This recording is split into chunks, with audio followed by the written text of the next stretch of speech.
want to inspire you today in the area of promotion. Several points that I didn't share last time I spoke with you was to build character, to be able to handle the new responsibility and the new level that God was going to bring you to.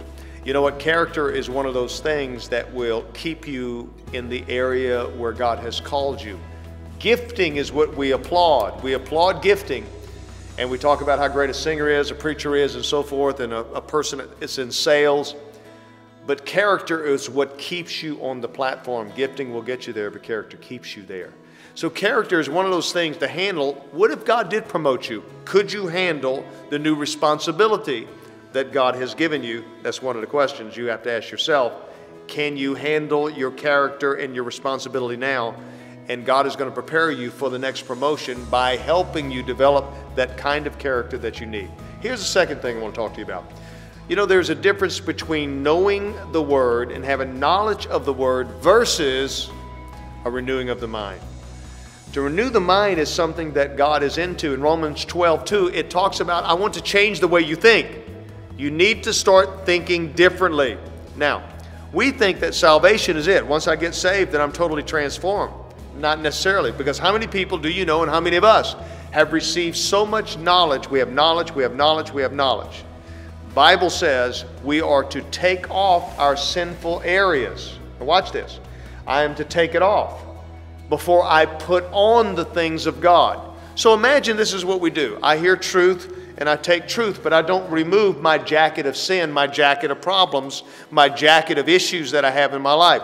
So what I do, I just start piling on coats. I start putting on a coat of truth. All of a sudden, here, pastor's talking about this, inspire me with this. And so I get another coat and I start putting all these coats on. Well, all I'm doing is covering up. I have knowledge, but my mind is not renewed. So God is saying, look, I want you to take off your problem areas before you put on any new areas. And I want you to renew your mind, which means you start acting on what you already know. Listen.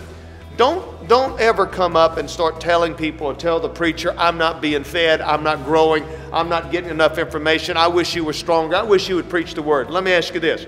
Do you not have enough word already in you that you could spend a lot of years perfecting that in your life? I mean, be honest.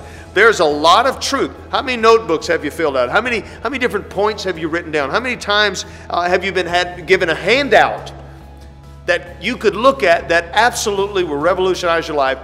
Which you did, you have the knowledge. It's almost like being a college Bible professor that has the knowledge of the Greek and the Hebrew, but it's not even saved, but it has all this knowledge. If your mind is not renewed, you never become what Christ wants you to become. So I'm inspiring you today to renew your mind. All the areas of knowledge that you have, God says, look, I want you to experience, walk out, live these things where they become part of you. But first, take off your problems, your past hurts, get rid of it. Then put this on, but don't just wear it. You have to allow it to change your thinking where you become it. So today is your day. Become the Word. Don't talk about the Word only. Don't just experience a great service. Don't just read the Word. You know the letter, as the Scripture says, but do you know the spirit of the letter? Find out today.